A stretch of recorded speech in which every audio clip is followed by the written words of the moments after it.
And we're back with our special hour-long look at the importance of friendships and maybe even the answer to whether men and women can be just friends. Heidi Reeder is an expert on communication and relationships. She's an assistant professor at Boise State University. And Harville Hendrix is a renowned relationship expert and author. And Al Roker is our resident weatherman. Well, thank you very much. Anyway, nice to have you guys. Thank to see you. Well, let's get right to it. Why are friendships so important, Heidi?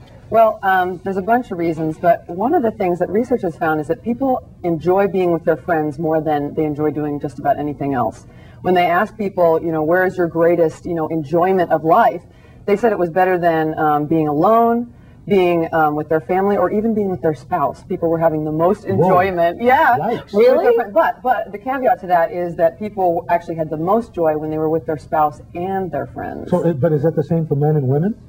Yeah, this was with both. There was no male-female difference there. And I know that people with friends actually are healthier and live longer. Haven't been there have been studies along those lines, right? Studies support Absolutely. that. I think we're connectional beings, and that relationship is fundamental to us. It's not like it's an option, but that it's really core to our being. And so when you're into connection, everything works, and so you're healthier and happier and more relaxed.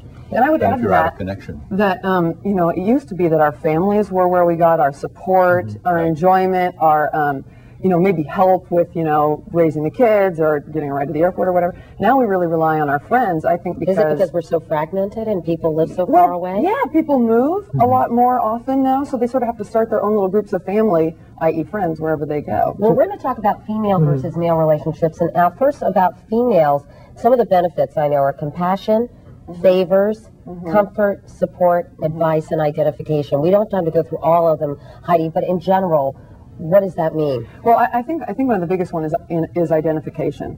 That we can see ourselves through female friends. So do we pick friends who are like us? Because I think it's more interesting to pick friends who are unlike us. We tend to pick friends that are like us in values, but not necessarily in personality. Does that make sense? Yeah, so totally. they're bringing something new to the friendship, but our fundamental values are the same. We don't tend to team up with people that think of the world, and you'll see it very differently than And we I do. know that there are some problems that exist in female friendships that don't necessarily exist in male friendships, and some benefits, frankly, but we'll get to that in a moment. Yeah, Some of the problems include neediness, unmet expectations, jealousy and envy, feeling rejected, and competition. How do you deal with those in a female friendship? Because I think that a lot of people understand this and can relate to it. Everybody gets jealous sometimes of their friends, and envious and competitive. Yeah, and it's huge, and I think it's because of that identification. Like, for example, let's say that a friend of yours a female friend gets a promotion, and you're like, why is she getting a promotion? I'm not getting a promotion. We can feel envy, but the problem is that as women, we're encouraged not to show that envy, so it ends up getting, expressed more indirectly, maybe backstabbing, maybe gossip. Does that make sense? Yeah, it totally makes sense. And I know that one of the recommendations is you have to be open and talk it out. Yeah. But gee, it's hard to say to a friend, I'm really jealous of you. Yeah. Yeah, you should do that. You should. Yeah. Well, now, is it the same for men then?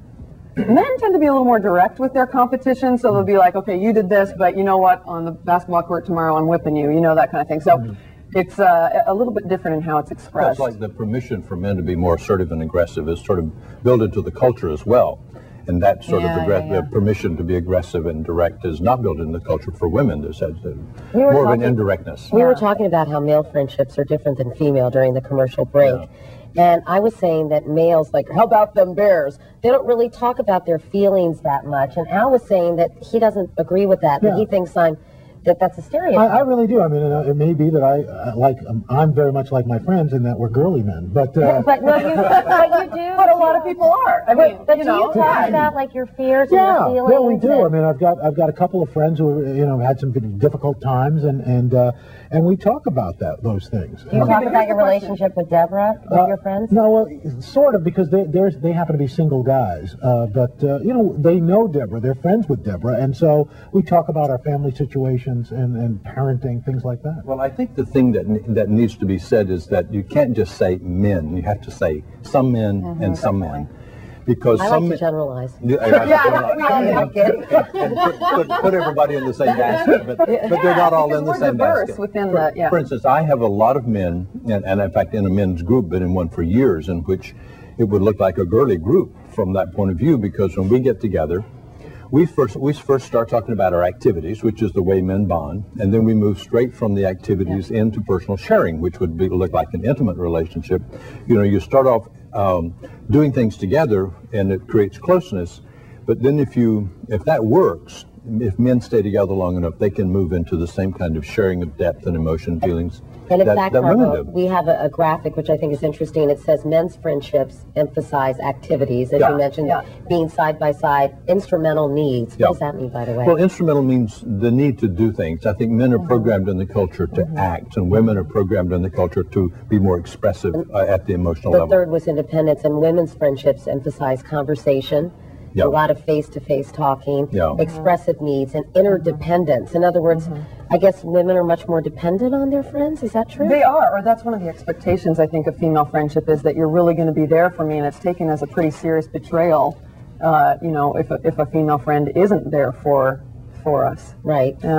Yeah, I think that, and it really makes sense in the sense that I think for centuries, for millennia, women have been contextual, and men have been more isolated in the sense of being, you know, out looking for the bear. So there's something about this interdependency that seems built into the female psyche, in contrast to the independence that's built into the male psyche. So given those differences, can men and women be friends? Oh, absolutely. We both think this. Yeah, because, you know, a lot of people watching when hearing that, Sally, think there's always going to be a sexual component. There's always going to be some sexual attraction. Isn't that true, though? No, maybe or not? I think that's a real destructive stereotype, because it really means that if a man and a woman get together who are not married, they can't really be friends without it becoming complicated. So, I have this saying of, some of my best friends are women. And it's non-sexual, non-romantic, and they're buddies. I mean, they're good guys. Yeah, so definitely. I know one of my best across the friends world. is my closest friends is a man, and he's married to another of my closest friends. Yeah. See, And I that's think, perfect, wow, I admire her, because I don't know if I would like my husband being so good friends with another woman. That would bug me and like a you little said, bit, I think. A lot of my best friends we're couples. We all know each other, and so it's like interchangeable. Well, I think that you know, being friends with the same sex gives you something a little different than being friends with the other sex. You know, because we get to see, if I have male friends, I can sort of see things from the male perspective, the male point of view. With women, I get the identification, and so that it meets more than one need. But, you know, back to your question about can men and women really be friends, I think again, we don't want to generalize, it depends on the friendship. I conducted some research and found that only 14% of the friendships had one person who was romantically interested in the other. So 14%. That's very low. However, the percentage of people that thought their friend was attractive and somebody else would like them was over 50%. Wow. So there's a difference between, God, I can see they're attractive, versus I would actually want to be in a relationship. And real quickly, speaking of percentages, friendship should usually ideally be a 50-50 arrangement, right? With each person putting as much effort, or resentment and all those negative things start to come in. Absolutely. All right, well, Heidi and Harville, that sounds like a show. The Heidi and Harville show. Heidi Reeder and Harville Hendrix. Thanks to both of you for coming by. It was fun talking to you.